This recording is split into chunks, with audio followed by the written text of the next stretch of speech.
Hey, j'espère que vous allez bien, c'est Mathilde et aujourd'hui on se retrouve pour une séance de travail à pied slash préparation au débourrage, pré-débourrage avec Calicie qui est ici présente.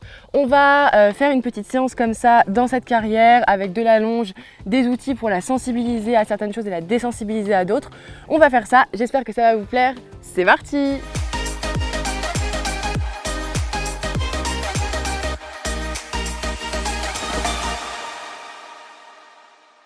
Avant de commencer la vidéo, je tiens juste à préciser plusieurs choses. Alors déjà, j'étais propre avant de tourner la vidéo, mais il y avait une flaque de boue à l'entrée et elle a sauté par-dessus.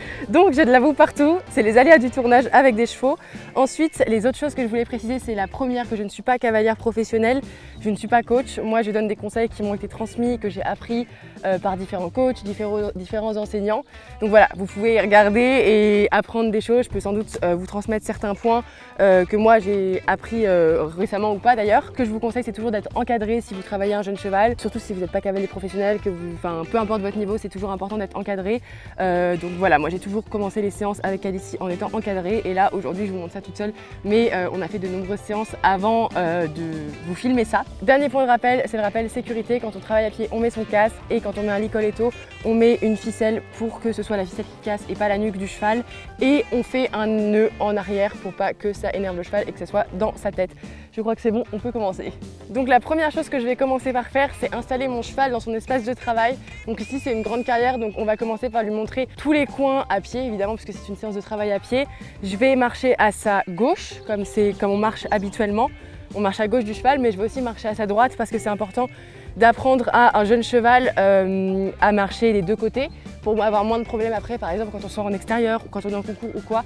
Donc on va faire ça sur tout le tour de la carrière et on va marcher des deux côtés et lui apprendre à s'arrêter et à reculer pour respecter sa place derrière le cavalier, ce qui n'est pas chose gagnée. Quand je la fais marcher en extérieur, sur le tour de piste extérieur en tout cas, je fais attention à ce qu'elle garde ses distances, à la garder bien à sa place, à ce qu'elle s'arrête quand moi je m'arrête et à ce qu'elle recule quand j'ai envie qu'elle recule, puisque c'est tout simplement les notions de base du respect du cavalier par le cheval. Donc on travaille sur ces points-là.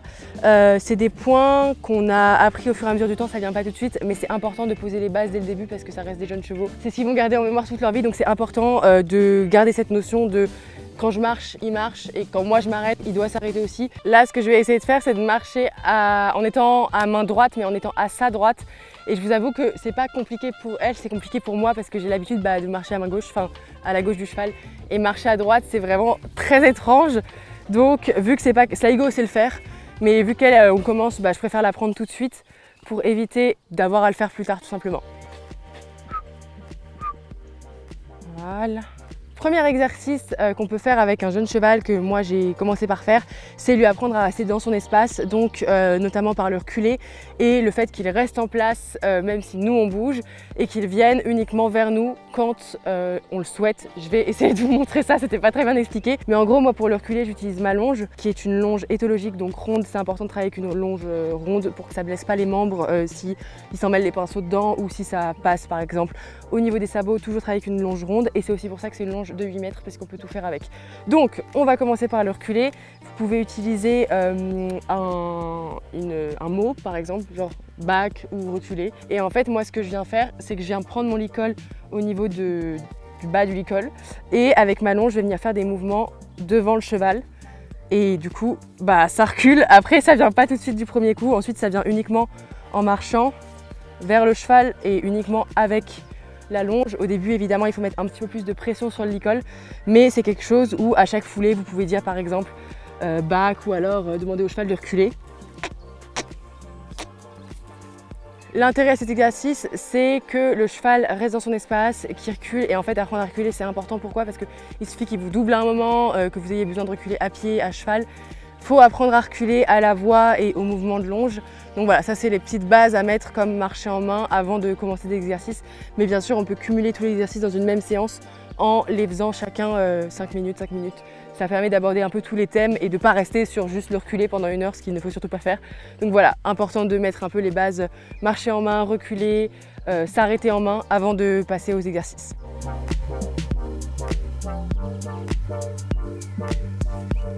Voilà.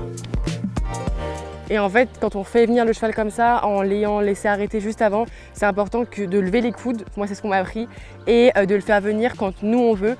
Donc c'est-à-dire que si par exemple il a envie de bouger, faut par exemple claquer des doigts, un petit claquement de langue, essayer de lui redresser la tête et qu'il reste figé et concentré sur nous pendant le travail, c'est le but, qu'il ne regarde pas à droite à gauche. Deuxième exercice, on va utiliser la longe. Donc c'est important d'avoir une longe comme ça, ronde, puisque ça évite que le cheval se blesse. Quand la longe va passer par exemple au niveau de ses membres, au niveau de l'encolure de la croupe, etc. C'est important que ce soit une longe ronde et pas une longe plate comme pour longer un cheval. Habituellement, il faut se munir de ça. Ce qu'on va faire avec la longe, c'est qu'on va venir désensibiliser au bruit de la longe qui tourne. Donc pour ça, on va se mettre sur le côté du cheval en gardant la première partie de la longe dans sa main. Et avec ça, on va faire un mouvement d'hélicoptère. Du coup, pour cet exercice, il faut que le cheval soit arrêté, qu'on se place au niveau de son épaule par exemple et qu'on vienne faire des cercles avec la longe pour le désensibiliser, puis claquer la longe au sol pour désensibiliser au bruit. Attention à ne pas diriger le mouvement de la longe vers le cheval parce que ça risque de le toucher, du coup un peu l'exercice est foutu. Donc voilà, on reste bien parallèle au cheval, voire dirigé vers l'extérieur pour le mouvement circulaire. Et on fait ça des deux côtés.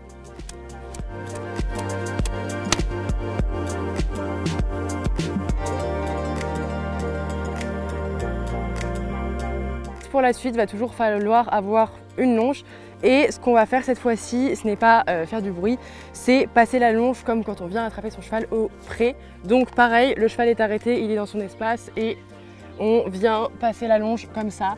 Alors le but c'est de le faire de plus en plus rapidement, d'où l'intérêt d'avoir une longe ronde puisque si on fait glisser la longe contre le corps du cheval, ça peut le blesser si elle est plate.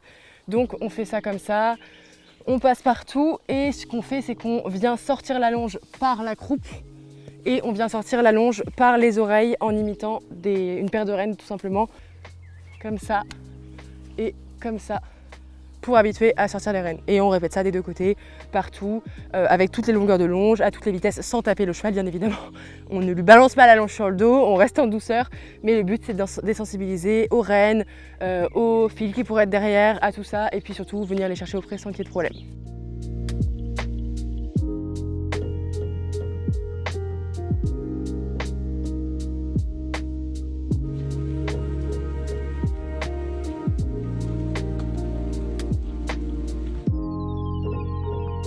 Exercice suivant, on va chercher la mobilisation des épaules et la mobilisation des hanches, donc c'est un peu des exercices différents. On va chercher à pivoter le cheval autour de ses hanches, donc en mobilisant les épaules, et ensuite à tourner le cheval autour de ses épaules, donc en mobilisant les hanches.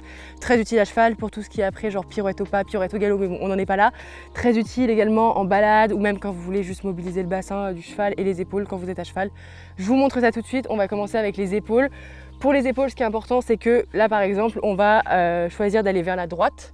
Donc il faut que son antérieur gauche devance un peu l'antérieur droit, sinon elle ne pourra pas croiser tout simplement. C'est la seule chose qu'il faut faire absolument. Et en fait là, je vais utiliser mes deux mains. La première, je vais venir la mettre au niveau de l'épaule, donc ma main droite, et ma main gauche au niveau de la tête du cheval ici.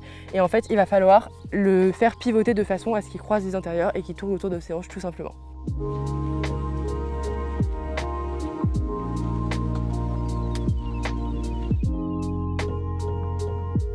Quand vous avez votre main au niveau de la tête du cheval et votre main au niveau de l'épaule, quand il faut aller au rythme des foulées en fait, vous appuyez et dès que le pied part, vous l'accompagnez un petit peu avec votre main au niveau de l'épaule. Le but c'est quand le cheval répond, c'est relâcher la pression. Donc quand le cheval répond et croise, bah là vous lâchez et vous réappuyez pour que ça reparte. C'est comme ça qu'on sensibilise. On va passer aux hanches, sinon elle va m'en foutre partout.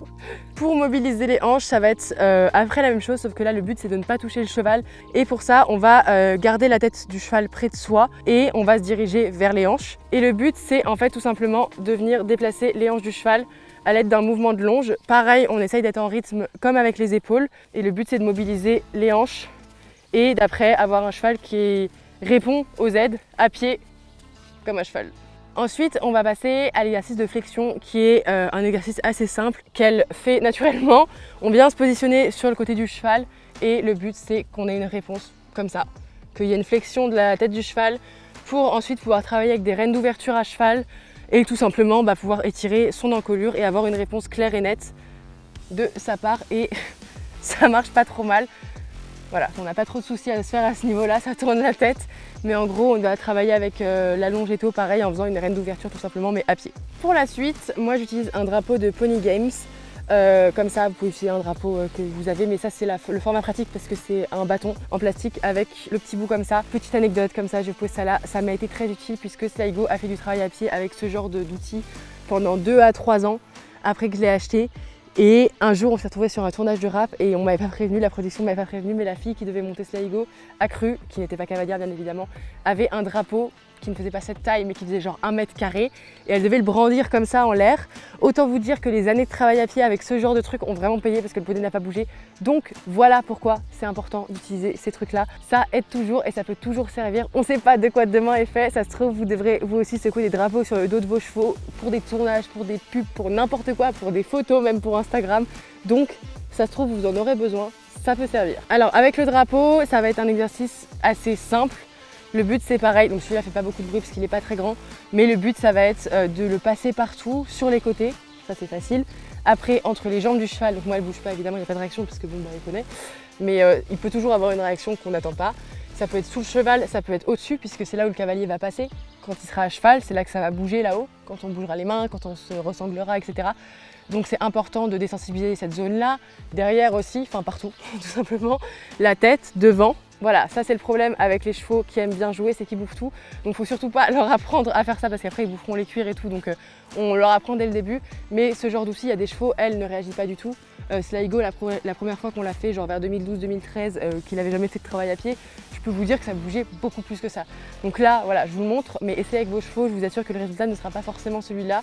Ça c'est le résultat après plusieurs séances et encore il y a des chevaux qui bougent toujours. Donc voilà, ça c'est des exercices qu'il faut vraiment répéter. Sur des chevaux sensibles, ça peut toujours servir.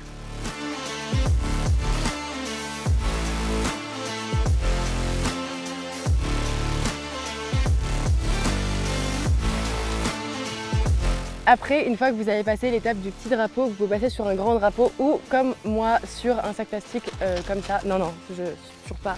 Une carotte géante, bref, vous pouvez passer sur ce genre d'exercice. Elle adore le sac plastique, je ne sais pas pourquoi. Pareil que le drapeau, on va chercher à le passer partout, à le passer sous le ventre, au-dessus du cheval et ensuite ça nous permettra de désensibiliser au mouvement du cavalier mais aussi aux potentiels sacs plastiques qui peuvent se coincer, enfin être près des pieds du cheval si jamais il y en a un qui s'envole, je sais pas, en rando, en balade, sur un concours. Le bruit peut surprendre, donc vaut mieux les prévenir et leur montrer avant le bruit que ça fait.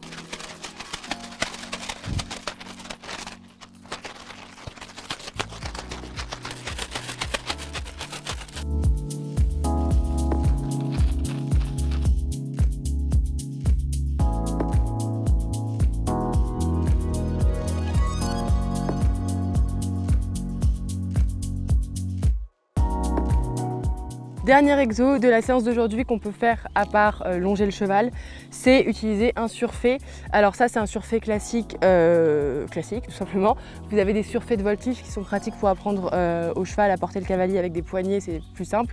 Moi je vais lui mettre celui-ci. Donc dans la même idée que quand on lançait la longe sur le dos tout à l'heure, là faut lancer le surfait évidemment. Quand c'est la première fois, vous ne le balancez pas sur le dos du cheval comme s'il avait 15 ans de vie de club sur le dos. Vous y allez plus doucement. Le but c'est qu'en gros, le cheval puisse sentir le tapis ou alors le surfait ou la chose que vous voulez lui mettre, non ça se mange pas, que vous voulez lui mettre sur le dos. Et ensuite on vient tout simplement lui mettre, hop, voilà, le but c'est que ça bouge pas trop, vous pouvez vous aider de quelqu'un qui vous tient le cheval si jamais il y a besoin. Mais voilà, on désensibilise, on pose et on enlève et on remet et on recommence. Et on fait ça plusieurs fois jusqu'à ce que ça bouge plus comme ça, jusqu'à ce que ce soit entre guillemets acquis. Bien sûr c'est sur plusieurs séances, mais voilà, faut que ça bouge. Et après on travaille un petit peu le sanglage, le passage ici de la sangle. Mais voilà, il faut d'abord avoir un cheval qui réagit pas trop à la pose du surfait. Et après, une fois qu'on a bien désensibilisé avec la longe, tous les outils que je vous ai présentés, qu'on a bien désensibilisé la zone du passage de sangle, on peut essayer de sangler. Ce qui est mieux dès le début, c'est quand vous sentez que c'est prêt pour passer au sanglage, de sangler à un sanglage où c'est pas trop serré, que ça lui trucide pas le ventre, mais que ça soit assez serré pour que si le cheval bouge, le surfait ne bouge pas, parce que c'est comme ça qu'on a des problèmes après sur des chevaux. Si le cheval pète en l'air pour X raison, que le surfait se retrouve à passer sur la croupe, sur les postérieurs, là ce sera plus problématique pour le remettre une deuxième fois. Donc on désensibilise avant de sangler et quand on sangle de façon à être sûr que ça bouge pas, pour éviter les problèmes et les accidents.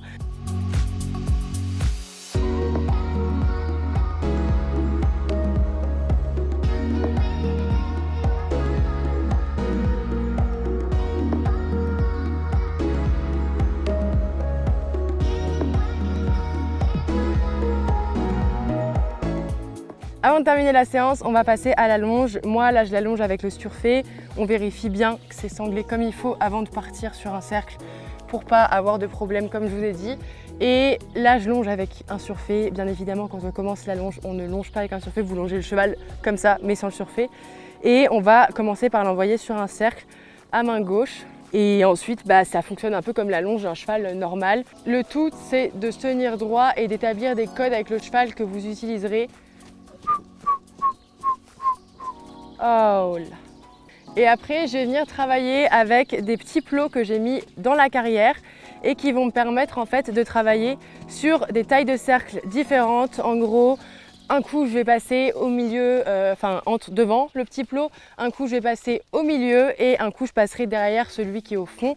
Bien sûr là il n'y en a qu'à un endroit, mais vous pouvez en mettre aux 4 coins de votre cercle. Enfin il n'y a pas de coin sur un cercle, mais vous avez compris ce que je veux dire. Voilà, vous pouvez en mettre aux 4 extrémités de votre cercle pour agrandir, rétrécir et pouvoir travailler sur des tailles de cercle différentes. Galop, voilà.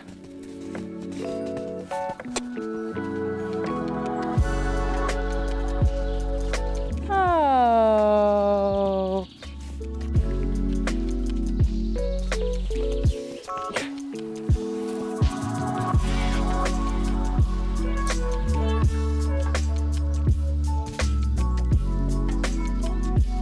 Voilà.